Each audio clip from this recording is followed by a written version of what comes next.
How to disable Snapchat Spotlight. If you're looking for a way to turn off Snapchat Spotlight, this tutorial will explain what options are currently available. First, open the Snapchat app on your phone. Tap on your profile icon in the top left corner.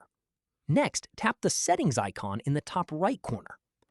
Scroll through the available settings and check the notifications section. If Spotlight notifications are available, you can turn them off to stop receiving alerts related to Spotlight content.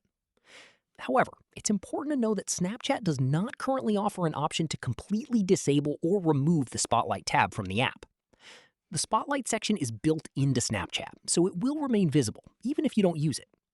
If you don't want to see Spotlight content, the best option is simply to avoid opening the Spotlight tab and disable any Spotlight notifications that are available for your account.